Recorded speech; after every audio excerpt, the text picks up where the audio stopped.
Hello नमस्कार सत श्री अकाल अस्सलाम वालेकुम। कैसे हैं जनाब? तो साहब दिल्ली से सवारी बढ़ गई है लखनऊ की ओर। मेरे साथ आए थे लखनऊ से एडवोकेट रविदेव द्विवेदी जी, आपको पीछे नजर आ रहे होंगे, और हमारे मनोज मिश्रा जी जो सत्य सर्वोच्च चैनल के टेक्निकल हेड हैं। तो हमने कहा चलिए एक ही टूर पे दो काम कर लेते हैं। साहब बड़ा मजा आया। पहले से अंदाजा था कि आज कोर्ट नंबर 1 में 20 जुलाई को लेकर जो विभिन्न याचिकाएं पड़ी हैं, जिसमें हमारी भी एक है, उस पर बड़ी तगड़ी बहस होनी थी। और डर मुझे ये था कहीं कोई छोटा मोटा रिलीफ लेकर 20 जुलाई को देश की में लॉ एंड ऑर्डर बिगाड़ने वाले कोई छोटा मोटा रिलीफ लेकर ना चले जाएं। तो साहब आगे ही हम खड़े हो गए। पता नहीं किसनों ने देखा होगा, नहीं देखा होगा। तो साहब तुषार मेहता साहब ने, सॉलिसिटर जनरल ऑफ इंडिया साहब ने वही सरकार का स्टैंड बोला। वो मुझे पता था कि साहब हम मुकदमा वापस लेने को तैयार हैं, लेकिन उसका बाद तरीका देख रहे हैं क्या हो सकता है। इंदिरा ग्रोवर भी जी थी और भी वकील थे। अब अल्लाह मचना शुरू हुआ, पैलेट गन, फलाना धमाका, ये कर दिया, मुकदमा करो, पुलिस वालों पर क्या एक्शन हो रहा है। साहब ने भी ये बताया कि साहब 142 में मुकदमा वापस लिया जा सकता है। आर्टिकल 142 में सुप्रीम कोर्ट अगर आदेश कर देगा तो सब पे पालन होगा। अब यहाँ पर आपके भाई ने भैया बैटिंग शुरू करी। मैंने कहा साहब सरकार की इस बात को हम बिल्कुल नहीं मानते, और लॉ अबाइडिंग सिटीजन इस बात को बिल्कुल नहीं मानते। और मैंने हिम्मत करके माने chief justice of India Suryakant साहब से ये मैंने बोला कि साहब आप 142 में अगर मुकदमा वापस ले लेंगे तो आप ले सकते हैं, लेकिन क्या नजीर बनेगी।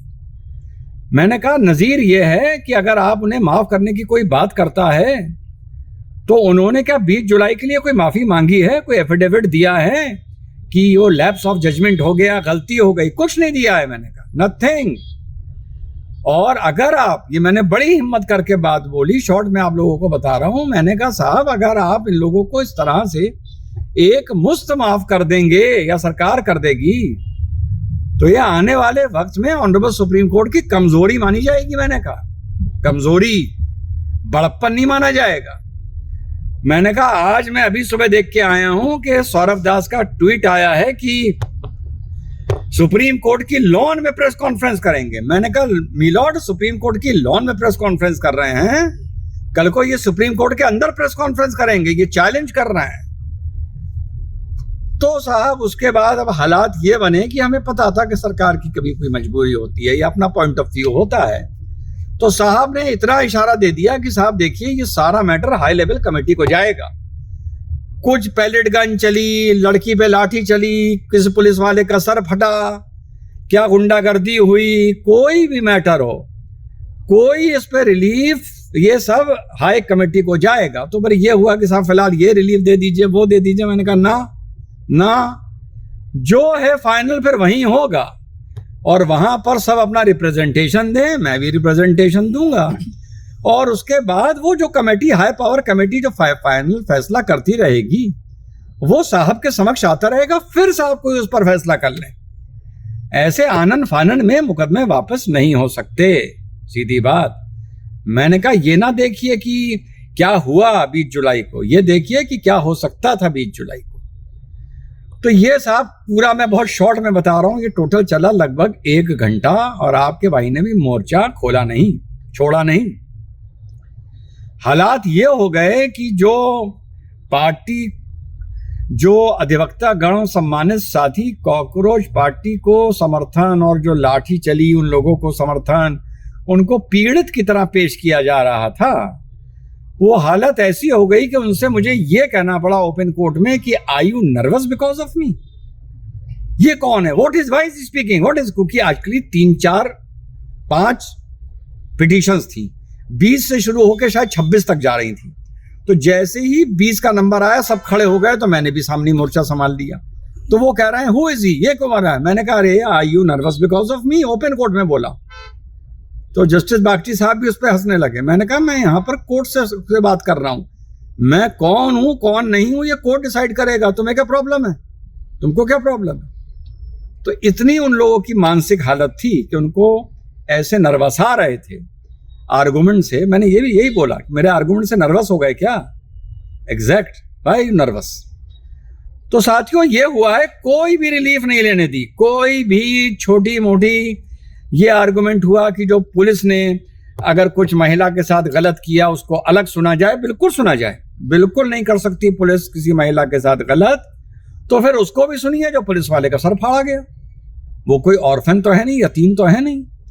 और मैंने कहा मॉरल का क्या होगा पुलिस का, वगैरह वगैरह दोनों तरफ से हुआ। उसके बाद ये वाली बात आई कि फेस रिकग्निशन मशीन कैसे लगी थी।